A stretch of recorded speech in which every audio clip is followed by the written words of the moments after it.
In Laboratory Reddit, today's story is... My sick husband cheated on me after 10 years of sacrifice. I bought our house in secret, cut off his medical treatment, and 8 years later I received the sweetest news. A few days ago, I looked in the mirror and barely recognized my own face. Deep lines marked my skin, making me look twice my real age. Under my eyes, permanent dark circles had formed, while my hair, which once shone with vitality, now looked lifeless and sprinkled with gray. Contrary to what many think, the gray hairs did not give me an air of wisdom, but of exhaustion and stress. At only 35 years old, my body showed the weight of the last years of my life. It wasn't always like this. I clearly remember the happy days after I married Paul. Life was wonderful then, and my only worries were deciding what to make for dinner or what hairstyle to try the following month. Everything changed when Paul and I received a double blow of fate. Suddenly, Paul became seriously ill. When we went to the hospital, the doctor diagnosed chronic kidney disease. The costs of dialysis began to accumulate rapidly, and soon our table was full of unpaid bills. We had to start eliminating unnecessary expenses. Among those sacrifices, I stopped going to the beauty salon to devote my time, energy, and resources to improving Paul's health. Just when we were starting to adapt to this new reality, the second blow came. Paul lost his job at the company where he had worked for the last 10 years. The company was experiencing financial difficulties and needed to reduce staff. So from one day to the next, all the financial responsibility for our family fell on my shoulders. I started taking online jobs to supplement my full-time job. This meant that I literally spent all my waking hours working, with no time to rest. To make the situation clear, not only was I responsible for covering all the bills and putting food on the table, but I was also in charge of household chores such as laundry and cleaning. In retrospect, I realized that Paul and I should have discussed a more flexible distribution of responsibilities, but we never imagined that he would lose his job and become so ill. I barely had time to breathe or sleep. There was no room for me to worry about my appearance. I had promised to be with my husband in sickness and in health, so this was my duty now. Although I understood this rationally, it didn't make the situation any easier to bear. It was completely painful, not only because of the physical effort, but also because I knew that my husband had a serious illness. My life was put on hold at that moment to take care of Paul. I had no hobbies, and I couldn't concentrate on anything other than his needs. I felt like I was losing myself, that my identity was fading away under the role of caregiver. Constant exhaustion consumed me as I tried to keep up with Paul's needs.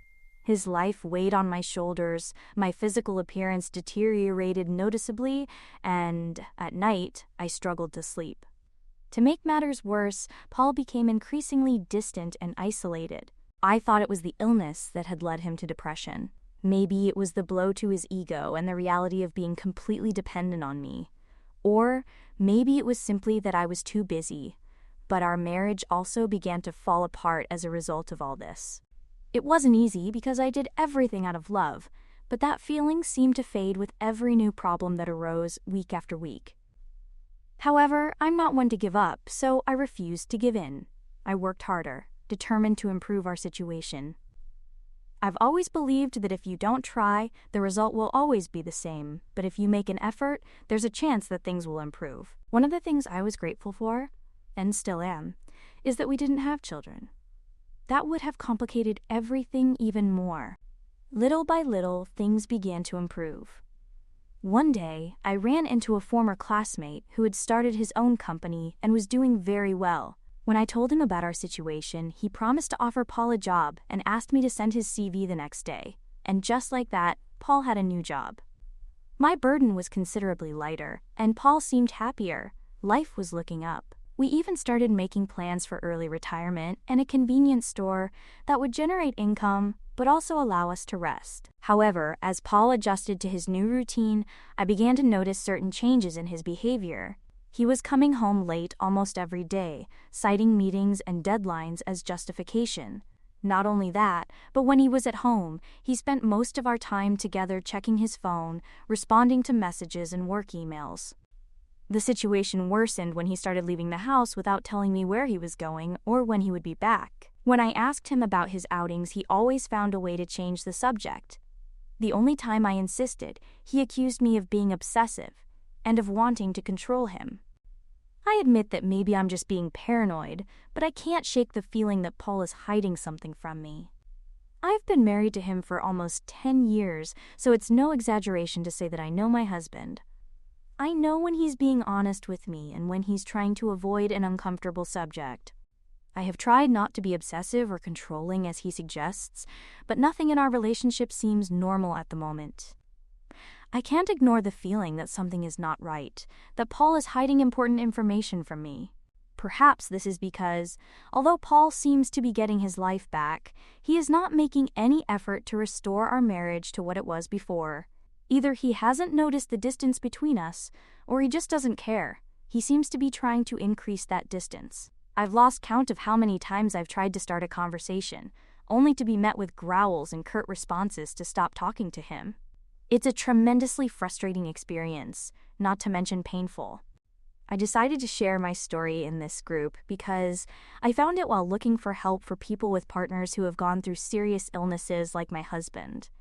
I don't know, maybe reading other posts or getting advice can help me through this difficult time. Update 1. It has been exactly 4 days since I shared my story with you, and since then, everyone has been incredibly supportive. It is comforting to find other people who have had similar experiences. It's easy to connect and receive valuable advice. Yesterday, something happened that makes me feel that either I am completely losing my sanity or my suspicions really are well-founded. Last night, while Paul was getting ready for bed, I noticed a strange scent on his clothes. It was a sweet floral perfume that I didn't recognize as any of mine, which I hardly ever wear. Besides, the scent was so feminine that it undoubtedly came from a woman. As delicately as possible and without appearing suspicious, I asked him about the perfume. I even mentioned it jokingly, asking him if he now preferred feminine fragrances. Without even a smile at my comment, he told me that he had been in the shopping center that day, surrounded by crowds. According to him, he might have picked up the scent of someone he had close contact with in the center. The explanation sounded logical, but I found it hard to believe. It was true that he could have picked up the scent of the people he came across while shopping, however, the aroma was too intense, as if he had been in prolonged contact with the person wearing that perfume.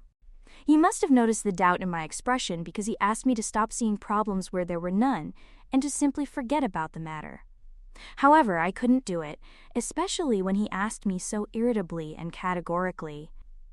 Paul only asks me to drop a subject when he doesn't want me to analyze it thoroughly, which makes me even more suspicious. I remained silent, but waiting for another opportunity to investigate. I didn't expect that opportunity to come minutes later. After ordering me to drop the perfume issue, Paul went to bed immediately.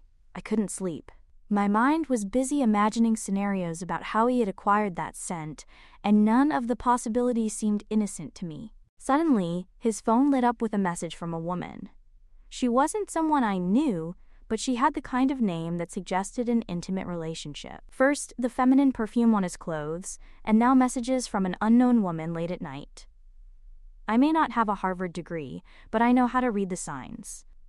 And I think these signs are telling me why Paul has stopped showing me affection. I am determined to follow these clues and discover the truth. Update 2. I'm back and I'm going to be direct. I have an update that is not positive, so I won't waste time with introductions. After what happened 3 weeks ago, Paul smelling women's perfume and seeing a woman's name on his phone, I decided to hire a private investigator to help me look into Paul's life and find out if my husband was cheating on me, as I suspected. I wish I hadn't had to go to such lengths. Ignorance is not bliss. Rather, it is full of anxiety and uncertainty. 3 days ago, the investigator provided me with answers. We agreed to meet in a place where Paul could not see us by chance, a busy bistro. The investigator showed me photographs and videos of Paul kissing, hugging, and holding hands with another woman. He didn't need to say a word. The images spoke for themselves. In vivid colors, these photographs screamed that Paul had replaced his wife with a younger, more attractive blonde. According to the investigator, the blonde was Cassidy, Paul's coworker. As I watched the video of my husband being intimate with a girl who could be half his age, I felt that I was the one who was going to suffer kidney failure.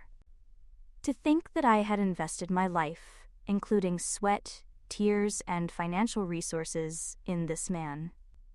To make matters worse, that day, when I got home and confronted him, do you know what he did? He denied everything outright.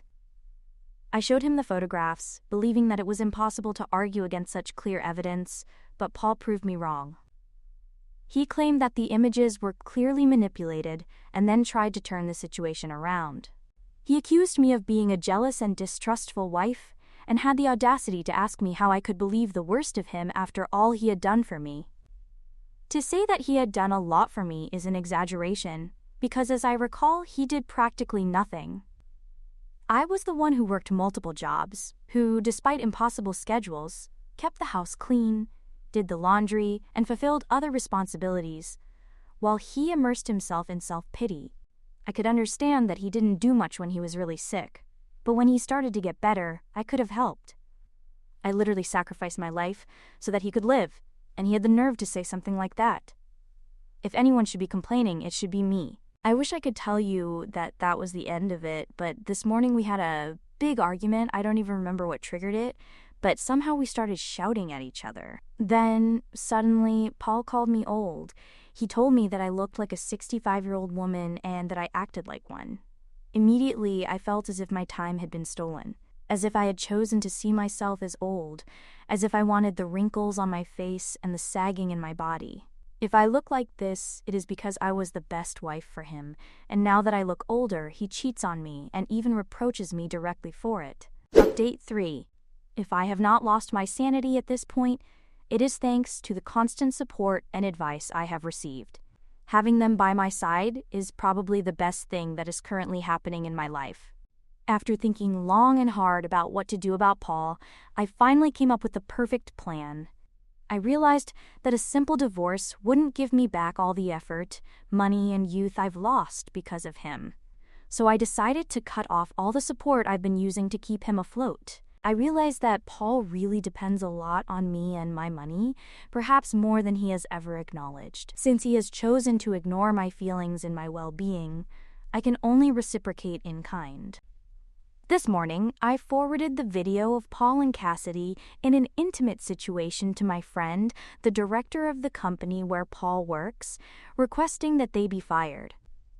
I knew they had a strict policy against this kind of relationship between employees, so it's only a matter of time before Paul and his lover lose their jobs. Next on my list is to suspend my contribution to his weekly dialysis payment. If my suspicions are correct, Paul is financially exhausted from spending his money on this woman, and he depends on the weekly payment to continue his treatment. What a pity for him that he has decided not to be more responsible for his treatment or his medical bills. If he can waste his money without thinking about his health, nothing prevents him from facing the consequences. I'm considering buying our house, as we currently rent, and there is the option to purchase. I've already started to do some research, and it's something I can afford thanks to my good credit history. I think it will be worth it, because I could have a property when I divorce Paul and the satisfaction of kicking him out of it. Just thinking about it makes me smile. I can imagine the look on his face when he discovers that his safety net has disappeared. All I have to do is wait and watch as Paul's world crumbles around him. Maybe I'll even practice an evil laugh. I've tried it in the bathroom, although it's not my greatest talent. I still have time to perfect it and make it sound as intimidating as possible. The idea of Paul being left with nothing fills me with an emotion that I must admit surpasses what I felt at my wedding or at any other time in my life. I look forward to the day when Paul comes crawling back, begging for my forgiveness and help.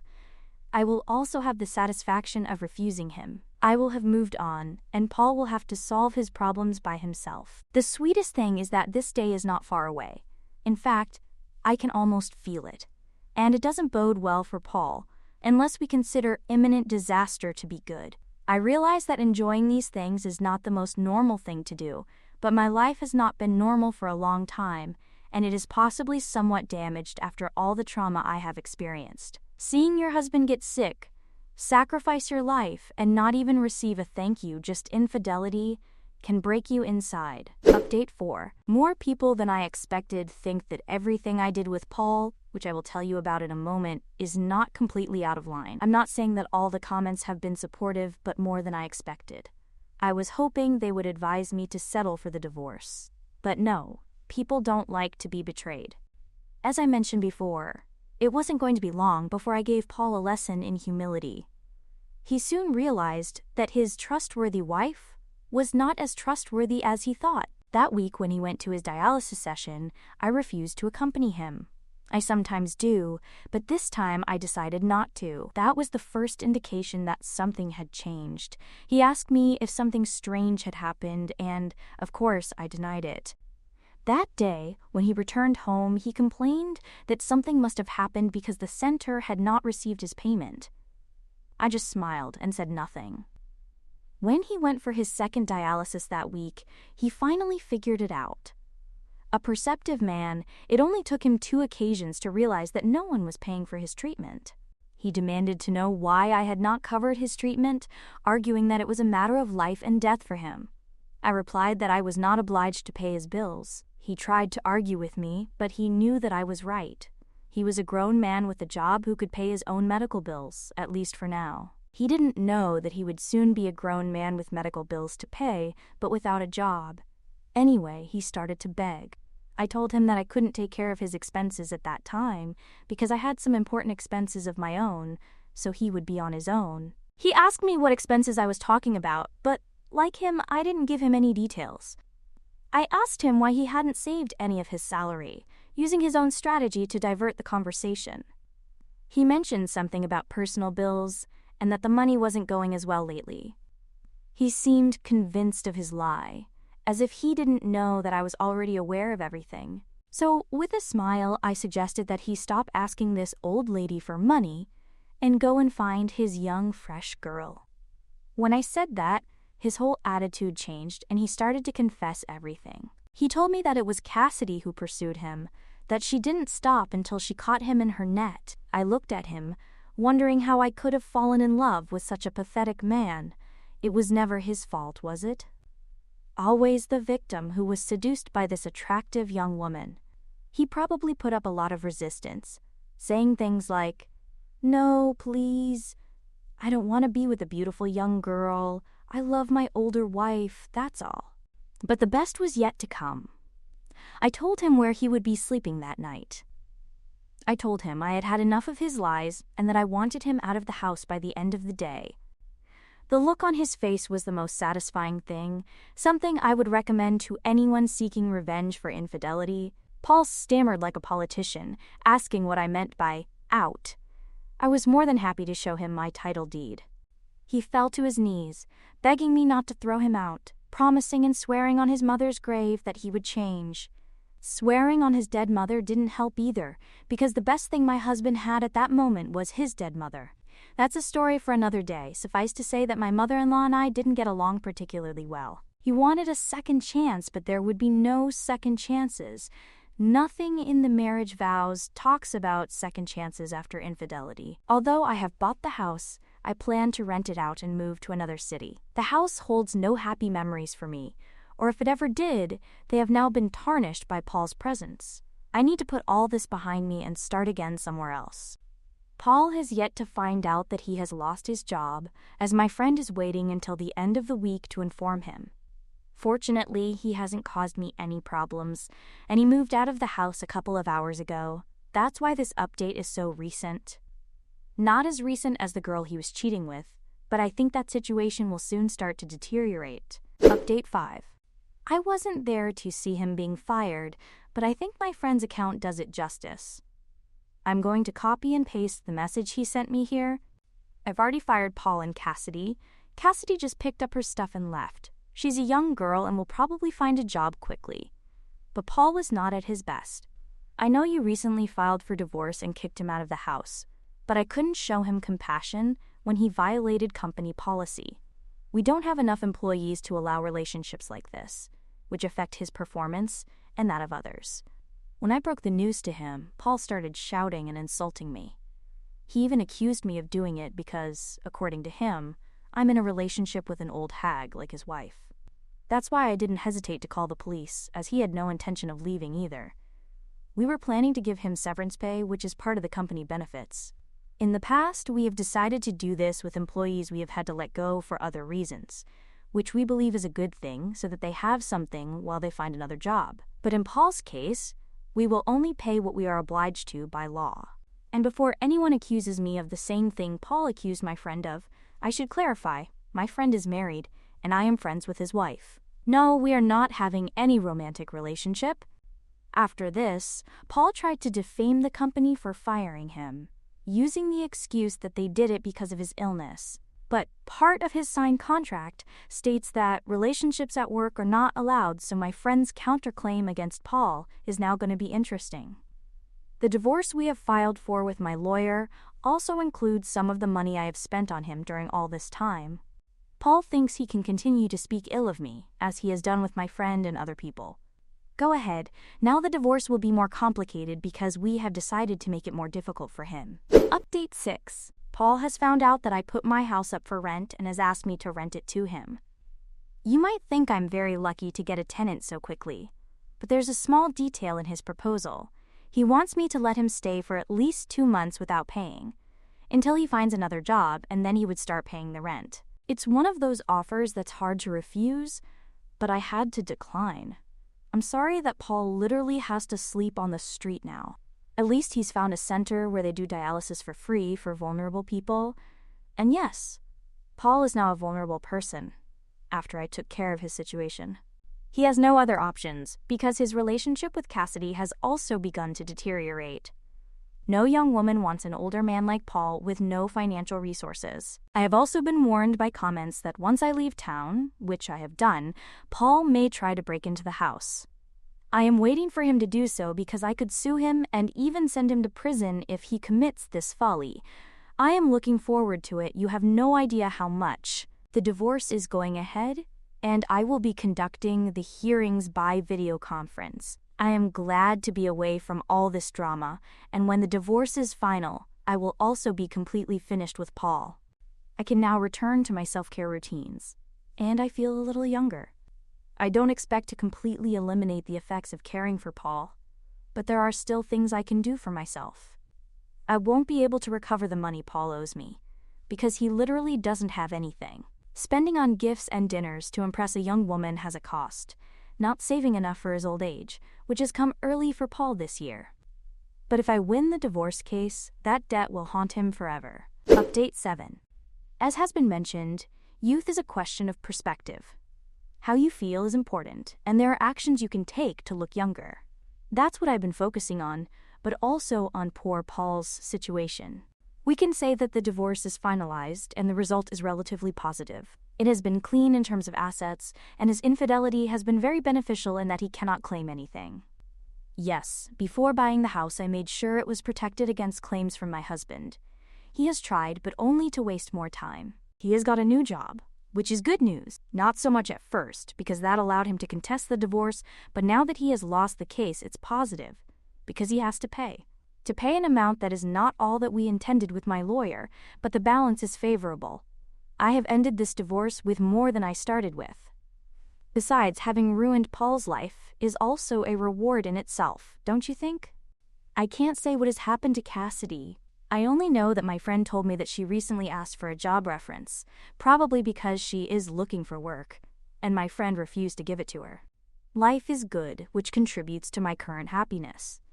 The turn it has taken is impressive since I decided to divorce Paul. Update 8. It's been years since my last update. It's not that I've returned to Reddit permanently. In fact, I haven't used this platform since my last post. But I recently found out that Paul, my ex-husband, is hospitalized, probably due to his illness. We both knew that day could come given his medical condition. That's all I have to tell you for now. Is it bad to feel good because he finally paid me back? Update 9. Just one more brief update. I'm writing to say that my ex-husband now lives in a nursing home because he can no longer look after himself. It can't be a very pleasant place, considering that it's state-run.